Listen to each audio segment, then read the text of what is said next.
ಸ್ನೇಹಿತರೆ, ಇವತ್ತಿನ ವಿಡಿಯೋದಲ್ಲಿ ನಾವು ನಮ್ಮ ಸಮಾಜದ ಒಂದು ಅತ್ಯಂತ ಪ್ರಮುಖವಾದ ಆದರೆ ಇತಿಹಾಸದ ಪುಟಗಳಲ್ಲಿ ಎಲೆಮೆರೆಯ ಕಾಯಿಯಂತೆ ಉಳಿದು ಹೋಗಿರುವ ಒಂದು ವಿಶೇಷ ಸಮುದಾಯದ ಬಗ್ಗೆ ಮಾತನಾಡಲಿದ್ದೇವೆ.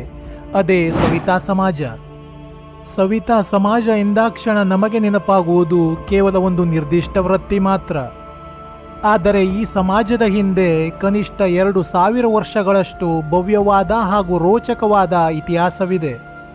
ಈ ಸಮುದಾಯ ನಮ್ಮ ನಾಡಿನ ಕಲೆ ಮತ್ತು ಸಂಸ್ಕೃತಿಗೆ ನೀಡಿರುವ ಕೊಡುಗೆ ಅಪಾರ. ಈ ವಿಡಿಯೋದಲ್ಲಿ ಸವಿತಾ ಸಮಾಜದ ಮೂಲ ಎಲ್ಲಿಂದ ಬಂತು, ಇವರ ಹಿಂದಿನ ವೃತ್ತಿಗಳು ಯಾವುವು, ಪುರಾಣದಲ್ಲಿ ಇವರ ಬಗ್ಗೆ ಇರುವ ಉಲ್ಲೇಖವೇನು, ಸವಿತಾ ಸಮಾಜದ ಮೂಲ ಪುರುಷ ಯಾರು, ರಾಷ್ಟ್ರಕೂಟರು, ಚಾಲುಕ್ಯರು, ವಿಜಯನಗರದ ಸಾಮ್ರಾಜ್ಯದ ಕಾಲದಲ್ಲಿ ಇವರಿಗೆ ಸಿಗುತ್ತಿದ್ದ ಗೌರವ ಏನಾಗಿತ್ತು, ನಮ್ಮ ಕರ್ನಾಟಕದಲ್ಲಿ ಇವರ ಜನಸಂಖ್ಯೆ ಎಷ್ಟು, ಹೀಗೆ ಪ್ರತಿಯೊಂದು ಕುತೂಹಲಕಾರಿ ಮಾಹಿತಿಯನ್ನು ನಾವು ನಿಮಗೆ ತಿಳಿಸುತ್ತೇವೆ. ವಿಡಿಯೋವನ್ನು ಸ್ಕಿಪ್ ಮಾಡದೆ ಕೊನೆವರೆಗೂ ನೋಡಿ. ನೀವು ಸವಿತಾ ಸಮಾಜದವರಾಗಿದ್ದರೆ ಸವಿತಾ ಎಂದು ಕಾಮೆಂಟ್ ಮಾಡಿ. ಸ್ನೇಹಿತರೆ, ಸವಿತಾ ಸಮಾಜದ ಇತಿಹಾಸವನ್ನು ನಾವು ಕೆದಕುತ್ತಾ ಹೋದರೆ ಅದು ನಮ್ಮ ಪುರಾಣದ ಕಾಲದವರೆಗೂ ನಮ್ಮನ್ನು ಕರೆದೊಯ್ಯುತ್ತದೆ. ಸವಿತಾ ಎಂದರೆ ಸೂರ್ಯ ಎಂದರ್ಥ. ಸೂರ್ಯನು ಹೇಗೆ ಜಗತ್ತಿನ ಕತ್ತಲೆಯನ್ನು ಹೋಗಲಾಡಿಸಿ ಬೆಳಕು ನೀಡುತ್ತಾನೆಯೋ ಹಾಗೆಯೇ ಮಾನವನ ಅಜ್ಞಾನವನ್ನು ಹೋಗಲಾಡಿಸಿ ಕಾಯಕದ ಮಹತ್ವವನ್ನು ಸಾರಿದವರು ಸವಿತಾ ಮಹರ್ಷಿಗಳು. ಸವಿತಾ ಮಹರ್ಷಿಗಳನ್ನು ಈ ಕ್ಷೌರಿಕ ಸಮಾಜದ ಮೂಲ ಪುರುಷ ಎಂದು ಕರೆಯಲಾಗುತ್ತದೆ. ಪುರಾಣ ಗ್ರಂಥಗಳ ಪ್ರಕಾರ ಸವಿತಾ ಮಹರ್ಷಿಗಳು ಸಾಕ್ಷಾತ್ ಪರಶಿವನ ದಿವ್ಯ ದೃಷ್ಟಿಯಿಂದ ಜನ್ಮ ತಾಳಿದವರು ಎಂದು ಹೇಳಲಾಗುತ್ತದೆ. ದೇವತೆಗಳಿಗೆಲ್ಲ ಆಯುಷ್ಕರ್ಮ ಸೇವೆ ಮಾಡುವುದಕ್ಕಾಗಿ ಮತ್ತು ಸಮಾಜದಲ್ಲಿ ಶುಚಿತ್ವವನ್ನು ಕಾಪಾಡುವುದಕ್ಕಾಗಿ ಶಿವನು ಇವರನ್ನು ಸೃಷ್ಟಿ ಮಾಡಿದನೆಂಬ ಪ್ರತೀತಿ ಇದೆ. ದೇವತೆಗಳ ಜೊತೆಗೆ ಕುಳಿತು ತಪಸ್ಸು ಮಾಡುತ್ತಿದ್ದ ಸವಿತಾ ಮಹರ್ಷಿಗಳು ಕೇವಲ ಸಾಮಾನ್ಯ ವ್ಯಕ್ತಿಯಾಗಿರಲಿಲ್ಲ. ಬದಲಾಗಿ ಅವರು ಅಪಾರ ಬ್ರಹ್ಮಜ್ಞಾನವನ್ನು ಹೊಂದಿದ್ದ ಮಹಾನ್ ತಪಸ್ವಿಯಾಗಿದ್ದರು. ಸ್ನೇಹಿತರೆ, ಸವಿತಾ ಮಹರ್ಷಿಗಳ ಜ್ಞಾನ ಎಷ್ಟಿತ್ತೆಂದರೆ ಹಿಂದೂ ಧರ್ಮದ 4 ಪವಿತ್ರ ವೇದಗಳಲ್ಲಿ ಒಂದಾದ ಸಾಮವೇದವನ್ನು ಬರೆದವರು ಇದೇ ಸವಿತಾ ಮಹರ್ಷಿಗಳು ಎಂದು ಪುರಾಣಗಳಲ್ಲಿ ಉಲ್ಲೇಖಿಸಲಾಗಿದೆ. ಅಷ್ಟೇ ಅಲ್ಲದೆ ಜಗತ್ತಿಗೆ ಅತ್ಯಂತ ಶ್ರೇಷ್ಠವಾದ ಗಾಯತ್ರಿ ಮಂತ್ರದಲ್ಲಿನ ಗಾಯತ್ರಿ ದೇವಿಯೂ ಕೂಡ ಸವಿತಾ ಮಹರ್ಷಿಗಳ ಪುತ್ರಿ ಎಂದು ಹೇಳಲಾಗುತ್ತದೆ. ಇನ್ನು ಗಾಯತ್ರಿ ಮಂತ್ರದಲ್ಲಿ ಬರುವ ಸವಿತುರ್ವರೇಣ್ಯಂ ಎಂಬ ಪದವು ಸವಿತಾ ಮಹರ್ಷಿಗಳ ಹೆಸರನ್ನೇ ಸ್ಪಷ್ಟವಾಗಿ ಸೂಚಿಸುತ್ತದೆ ಎಂದು ಪಂಡಿತರು ವಿಶ್ಲೇಷಿಸುತ್ತಾರೆ. ನಾಭಿಕ ಪುರಾಣ ಮತ್ತು ಕುಮಾರ ಸಂಭವದಂತಹ ಪ್ರಾಚೀನ ಸಂಸ್ಕೃತ ಗ್ರಂಥಗಳಲ್ಲಿಯೂ ಸವಿತಾ ಮಹರ್ಷಿಗಳ ಜನನದ ಬಗ್ಗೆ ಸ್ಪಷ್ಟವಾದ ಉಲ್ಲೇಖಗಳಿವೆ. ಸ್ನೇಹಿತರೆ, ಇತಿಹಾಸದ ಪುಟಗಳನ್ನು ತಿರುವಿ ಹಾಕಿದರೆ ಸವಿತಾ ಸಮಾಜಕ್ಕೆ ಕನಿಷ್ಠ 2000 ವರ್ಷಗಳಷ್ಟು ಸುದೀರ್ಘವಾದ ಇತಿಹಾಸವಿದೆ. ಪ್ರಾಚೀನ ಕಾಲದ ಅನೇಕ ಶಾಸನಗಳಲ್ಲಿ, ವಿಶೇಷವಾಗಿ ರಾಷ್ಟ್ರಕೂಟರು, ಕಲ್ಯಾಣದ ಚಾಲುಕ್ಯರು ಮತ್ತು ವಿಜಯನಗರದ ಸಾಮ್ರಾಜ್ಯದ ಕಾಲದ ಶಾಸನಗಳಲ್ಲಿ ಸವಿತಾ ಸಮಾಜದ ಬಗ್ಗೆ ಸ್ಪಷ್ಟವಾದ ಉಲ್ಲೇಖಗಳು ಕಂಡುಬರುತ್ತವೆ. ಆ ಕಾಲದ ಅನೇಕ ಶಾಸನಗಳ ಮೇಲೆ ಸವಿತಾ ಸಮಾಜದವರು ತಮ್ಮ ವೃತ್ತಿಗೆ ಬಳಸುವ ಸಾಧನಗಳಾದ ಕತ್ತಿ, ಕನ್ನಡಿ ಮತ್ತು ಕತ್ತರಿಗಳ ಚಿತ್ರಗಳನ್ನು ಹೆಮ್ಮೆಯಿಂದ ಕೆತ್ತಲಾಗಿದೆ. ಅಂದಿನ ಕಾಲದ ರಾಜ ಮಹಾರಾಜರು ಈ ಸಮಾಜದ ಕಾಯಕವನ್ನು ಅತ್ಯಂತ ಗೌರವದಿಂದ ಕಾಣುತ್ತಿದ್ದರು. ಸಮಾಜದ ಸ್ವಚ್ಛತೆ, ಸೌಂದರ್ಯ ಮತ್ತು ಆರೋಗ್ಯವನ್ನು ಕಾಪಾಡುವ ಪ್ರಮುಖ ಜವಾಬ್ದಾರಿ ಇವರ ಮೇಲಿತ್ತು.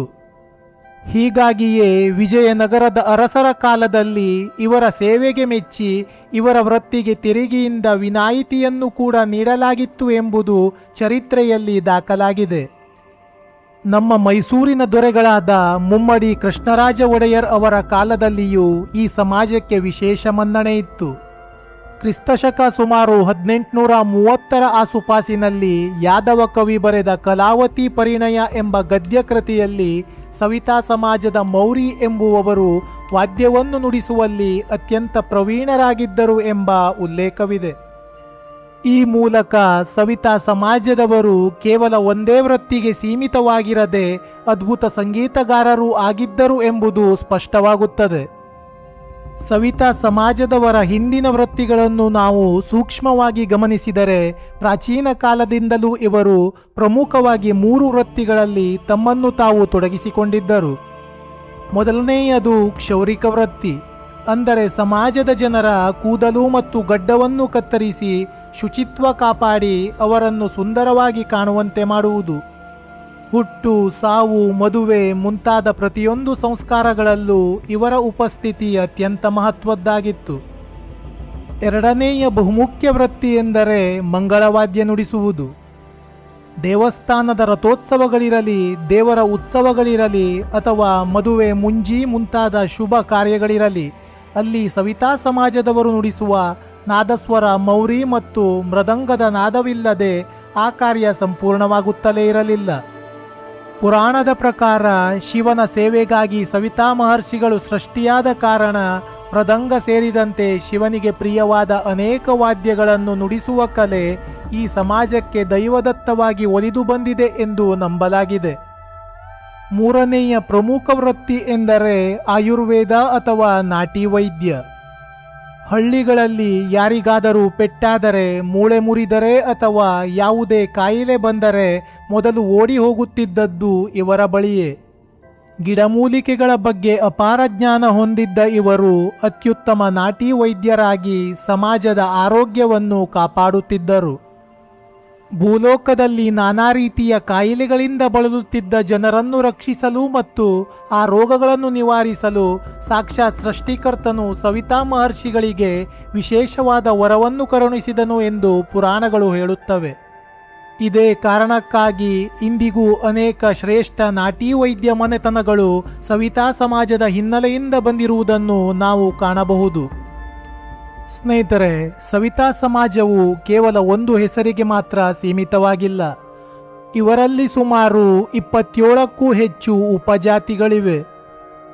ದಕ್ಷಿಣ ಕರ್ನಾಟಕದ ಕಡೆ ಇವರನ್ನು ಸವಿತಾ ಸಮಾಜ ಎಂದು ಕರೆದರೆ, ಉತ್ತರ ಕರ್ನಾಟಕದಲ್ಲಿ ಇವರನ್ನು ಹಡಪದ ಎಂದು ಕರೆಯಲಾಗುತ್ತದೆ. ಇನ್ನು ಕರಾವಳಿಯ ಭಾಗವಾದ ದಕ್ಷಿಣ ಕನ್ನಡ ಹಾಗೂ ಉಡುಪಿಯ ಕಡೆ ಇವರನ್ನು ಭಂಡಾರಿ ಎಂದು ಗೌರವದಿಂದ ಕರೆಯುತ್ತಾರೆ. ಇತರ ಕೆಲವು ಕಡೆಗಳಲ್ಲಿ ನಾವಿ, ನಯನಕ್ಷತ್ರಿಯ, ನಾಪಿತ, ಮಹಾಲೆ, ಮೇಲ್ಗಾರ, ಭಜಂತ್ರಿ ಮುಂತಾದ ಅನೇಕ ಹೆಸರುಗಳಿಂದ ಇವರನ್ನು ಗುರುತಿಸಲಾಗುತ್ತದೆ. ಸ್ನೇಹಿತರೆ, ಸವಿತಾ ಸಮಾಜದಲ್ಲಿ ಅನೇಕ ಪ್ರಸಿದ್ಧ ವ್ಯಕ್ತಿಗಳು ಹುಟ್ಟಿ ಬೆಳೆದು ಸಮಾಜಕ್ಕೆ ದೊಡ್ಡ ಕೊಡುಗೆಯನ್ನು ನೀಡಿದ್ದಾರೆ. ಇತಿಹಾಸದ ಪುಟಗಳಲ್ಲಿ ನಾವು ನೋಡಬಹುದಾದ ಅತ್ಯಂತ ಪ್ರಮುಖ ವ್ಯಕ್ತಿ ಎಂದರೆ 12ನೇ ಶತಮಾನದ ಶರಣ ಹಡಪದ ಅಪ್ಪಣ್ಣ. ಜಗಜ್ಯೋತಿ ಬಸವಣ್ಣನವರಿಗೆ ಆಶ್ರಯ ನೀಡಿದ್ದಲ್ಲದೆ ಅವರ ಅತ್ಯಂತ ಆಪ್ತರಾಗಿ ಹಡಪದ ಸಮಾಜದವರು ಸೇವೆ ಸಲ್ಲಿಸಿದ್ದರು. ಹಡಪದ ಅಪ್ಪಣ್ಣನವರು ತಮ್ಮ ವಚನಗಳ ಮೂಲಕ ಸಮಾಜದ ಅಂಕುಡೊಂಕುಗಳನ್ನು ತಿದ್ದುವ ಕೆಲಸ ಮಾಡಿದ್ದರು. ಕೆಲವು ಇತಿಹಾಸಕಾರರ ಮತ್ತು ಮುಖಂಡರ ಅಭಿಪ್ರಾಯದ ಪ್ರಕಾರ ಕಲ್ಯಾಣವನ್ನು ಆಳಿದ ಪ್ರಖ್ಯಾತ ಬಿಜ್ಜಳ ಮಹಾರಾಜ ಕೂಡ ಇದೇ ಸವಿತಾ ಸಮಾಜದ ಮೂಲದವನು ಎಂಬ ನಂಬಿಕೆಯೂ ಇದೆ.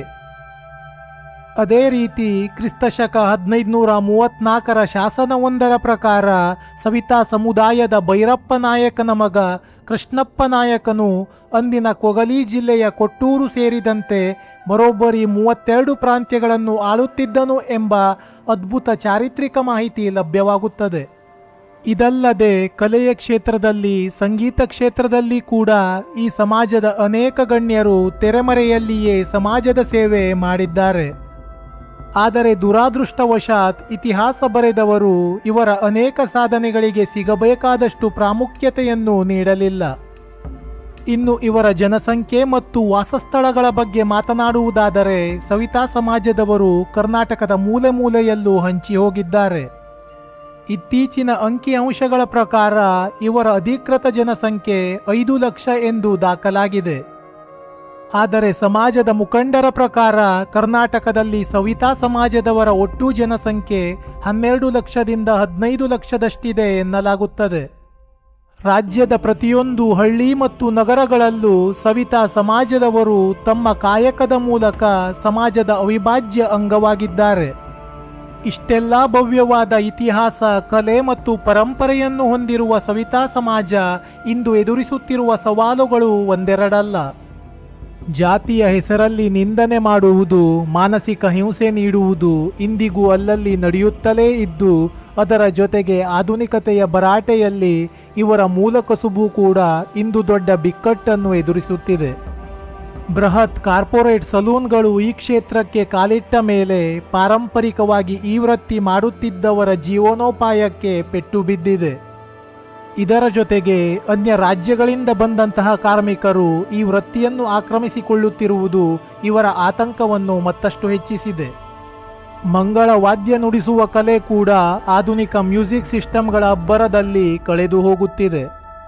ಇಂದು ಸವಿತಾ ಸಮಾಜದ ಅನೇಕ ಯುವಕ ಯುವತಿಯರು ಉನ್ನತ ವ್ಯಾಸಂಗ ಮಾಡಿ ವಿವಿಧ ಕ್ಷೇತ್ರಗಳಲ್ಲಿ ತಮ್ಮನ್ನು ತಾವು ತೊಡಗಿಸಿಕೊಳ್ಳುತ್ತಿರುವುದು ಸಮಾಜದ ಪಾಲಿಗೆ ಆಶಾದಾಯಕ ಬೆಳವಣಿಗೆಯಾಗಿದೆ. ಸ್ನೇಹಿತರೆ, ಒಟ್ಟಾರೆಯಾಗಿ ಹೇಳಬೇಕೆಂದರೆ ಸವಿತಾ ಸಮಾಜ ಕೇವಲ ಒಂದು ಕಸುಬು ಮಾಡುವ ಜಾತಿಯಲ್ಲ, ಅದೊಂದು ಕಲೆಯ ಮತ್ತು ಸಂಸ್ಕೃತಿಯ ದೊಡ್ಡ ಭಂಡಾರ. ಮನುಷ್ಯನ ಅಂದವನ್ನು ಹೆಚ್ಚಿಸುವ, ದೇವರ ಮುಂದೆ ಮಂಗಳ ವಾದ್ಯ ನುಡಿಸಿ ಭಕ್ತಿಯನ್ನು ಉಕ್ಕಿಸುವ ಮತ್ತು ಮನುಷ್ಯನ ಆರೋಗ್ಯವನ್ನು ಕಾಪಾಡುವ ಸೇವಕರು ಈ ಸವಿತಾ ಸಮಾಜದವರು. ನಿಮಗೆ ಈ ವಿಡಿಯೋ ಇಷ್ಟವಾಗಿದ್ದರೆ ದಯವಿಟ್ಟು ಲೈಕ್ ಮಾಡಿ ಮತ್ತು ನಿಮ್ಮ ಸ್ನೇಹಿತರೊಂದಿಗೆ ಶೇರ್ ಮಾಡಿ. ನೀವು ಸವಿತಾ ಸಮಾಜದವರಾಗಿದ್ದರೆ ಸವಿತಾ ಎಂದು ಕಾಮೆಂಟ್ ಮಾಡಿ. ಈ ಜನಾಂಗದ ಬಗ್ಗೆ ನಿಮ್ಮ ಅನಿಸಿಕೆಗಳನ್ನು ಕಾಮೆಂಟ್ ಬಾಕ್ಸ್ನಲ್ಲಿ ತಿಳಿಸಿ. ನಮ್ಮ ಚಾನಲ್ಗೆ ಇನ್ನೂ ಸಬ್ಸ್ಕ್ರೈಬ್ ಆಗಿಲ್ಲ ಅಂದರೆ ಕೂಡಲೇ ಸಬ್ಸ್ಕ್ರೈಬ್ ಆಗಿ. ಮತ್ತೊಂದು ರೋಚಕವಾದ ವಿಡಿಯೋದೊಂದಿಗೆ ಮತ್ತೆ ನಿಮ್ಮನ್ನು ಭೇಟಿಯಾಗುತ್ತೇವೆ. ನಮಸ್ಕಾರ.